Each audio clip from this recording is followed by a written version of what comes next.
In case you're wondering, no, I'm not wearing a dress. And no, I'm not saying what I'm wearing underneath. This is a ko. This is my national dress. This is how all men dress in Bhutan. That is how our women dress. Like our women, we men get to wear pretty bright colors. But unlike our women, we get to show off our legs. Our national dress is unique. But this is not the only thing that's unique about my country. Our promise to remain carbon neutral is also unique. And this is what I'd like to speak about today. Our promise to remain carbon neutral. But before I proceed, I should set you the context. I should tell you our story. Bhutan is a small country in the Himalayas. We've been called Shangri-La, even the last Shangri-La. But let me tell you right off the bat, we are not Shangri-La. My country is not one big monastery populated with happy monks. The reality is that there are barely 700,000 of us, sandwiched between two of the most populated countries on earth, China and India. The reality is that we are a small, underdeveloped country doing our best to survive. But we're doing okay. We are surviving. In fact, we are thriving. And the reason we are thriving is because we've been blessed with extraordinary kings. Our enlightened monarchs have worked tirelessly to develop our country, balancing economic growth carefully with social development, environmental sustainability, and cultural preservation, all within a framework of good governance. We call this holistic approach to development gross national happiness, or GNH. Back in the 1970s, our first king famously pronounced that for Bhutan, gross national happiness is more important than gross national product.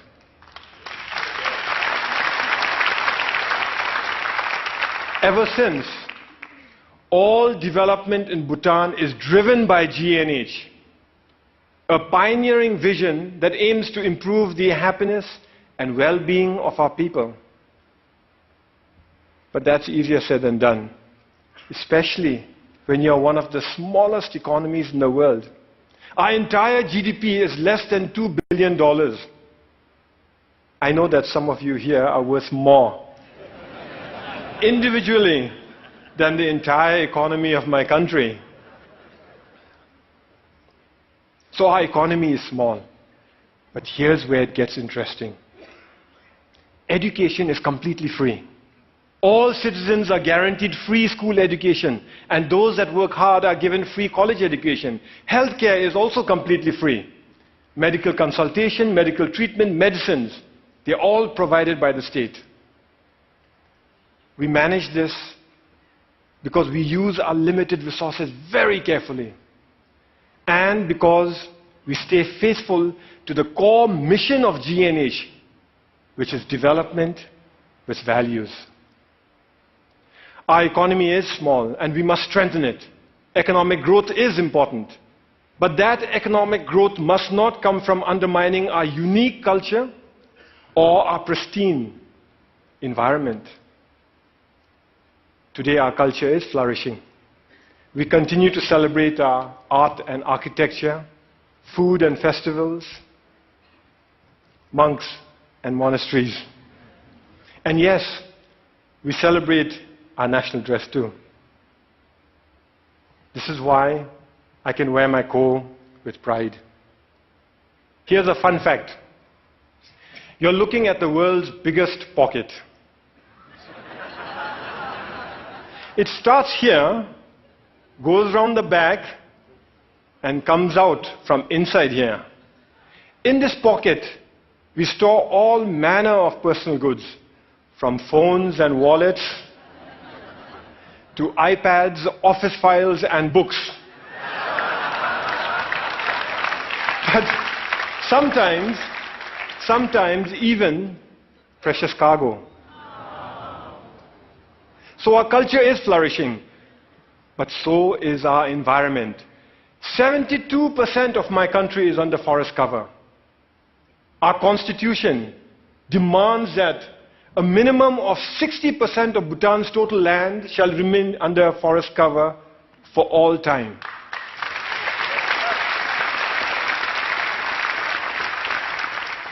Our constitution, this constitution, imposes forest cover on us. Incidentally, our king used this constitution to impose democracy on us.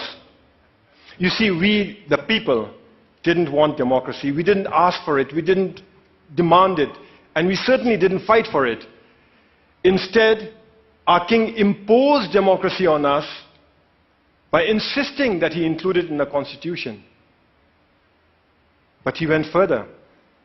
He included provisions in the constitution that empower the people to impeach their kings, and included provisions in here that require all our kings to retire at the age of 65.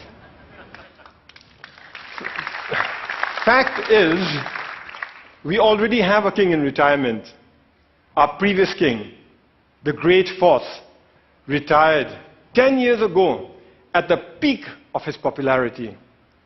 He was all of 51 years at that time.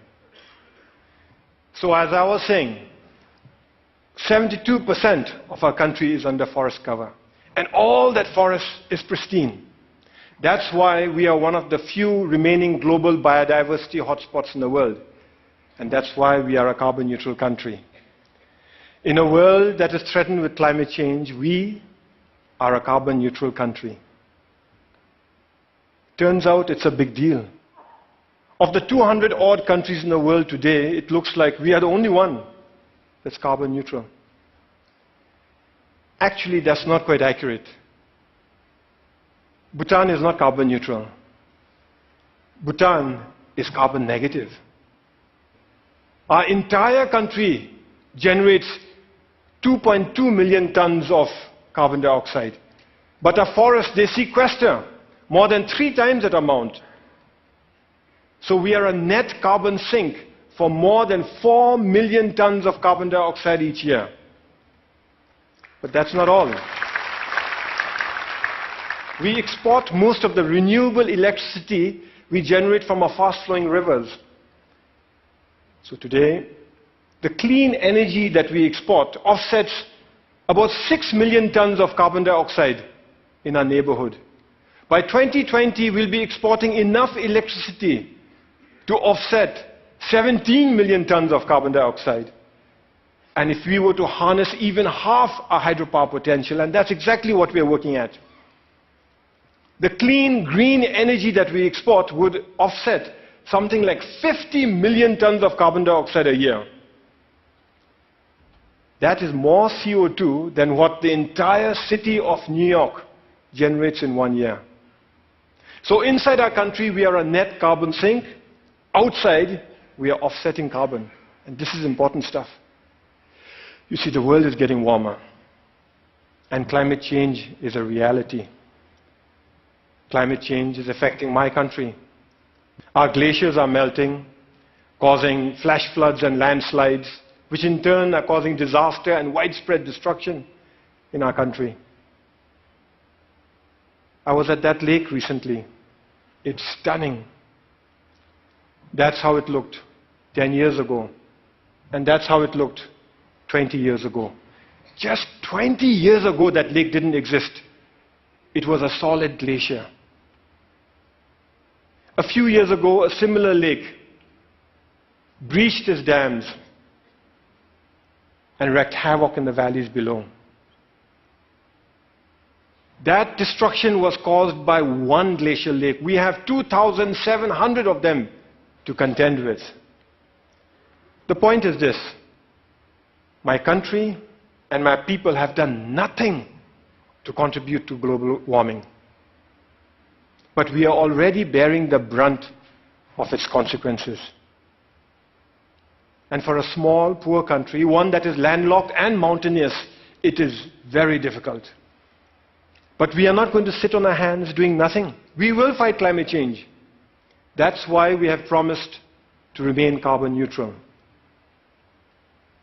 We first made this promise in 2009 during COP15 in Copenhagen. But nobody noticed. Governments were so busy arguing with one another and blaming each other for causing climate change that when a small country raised our hands and announced, we promise to remain carbon neutral for all time, nobody heard us. Nobody cared. Last December in Paris, at COP21, we reiterated our promise to remain carbon neutral for all time to come. This time we were heard. We were noticed and everybody cared. What was different in Paris was that governments came around together to accept the realities of climate change and were willing to come together and act together and work together. All countries, from the very small to the very large, committed to reduce the greenhouse gases emissions. The UN Framework Convention for Climate Change says that if these so-called intended commitments are kept, we'd be closer to containing global warming by 2 degrees Celsius.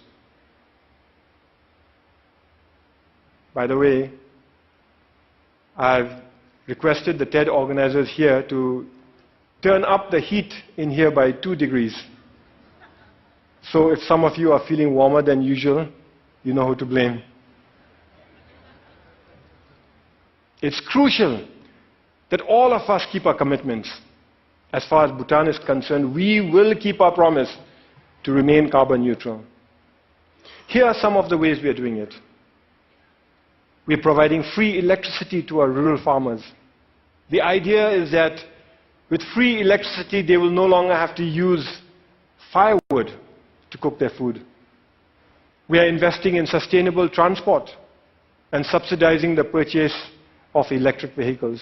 Similarly, we are subsidizing the cost of LED lights, and our entire government is trying to go paperless. We are cleaning up our entire country through Clean Bhutan, a national program, and we are planting trees throughout our country through Green Bhutan, another national program. But it is our protected areas that are at the core of our carbon neutral strategy. Our protected areas are our carbon sink. They are our lungs.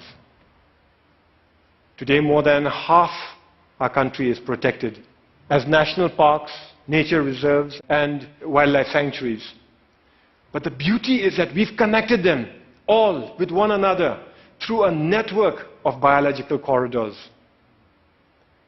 Now, what this means is that our animals are free to roam throughout our country. Take this tiger, for example. It was spotted at 250 meters above sea level in the hot subtropical jungles. 2 years later, that same tiger was spotted near 4,000 meters in our cold alpine mountains. Isn't that awesome?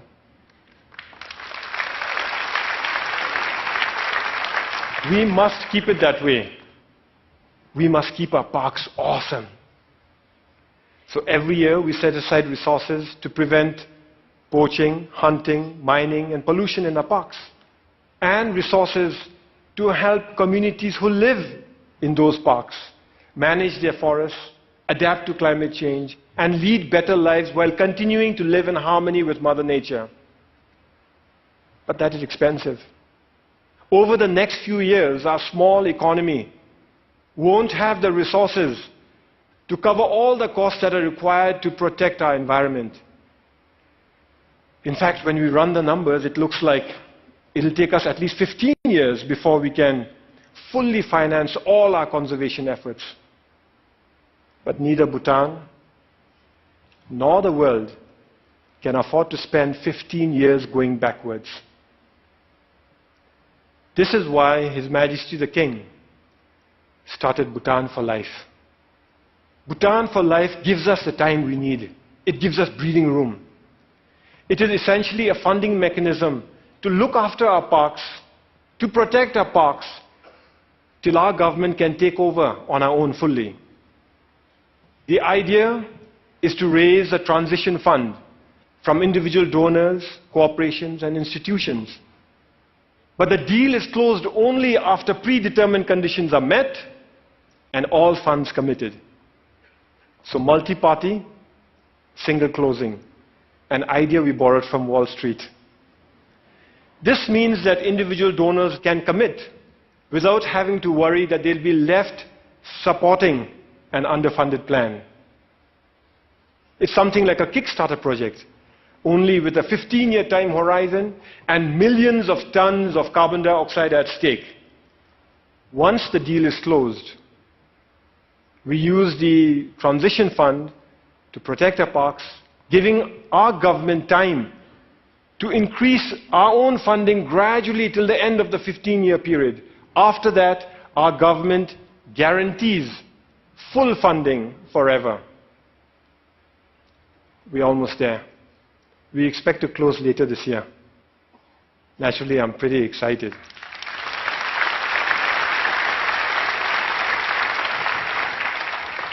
The World Wildlife Fund is our principal partner in this journey. And I want to give them a big shout out for the excellent work they're doing in Bhutan and across the world. Whew, it is getting warm in here.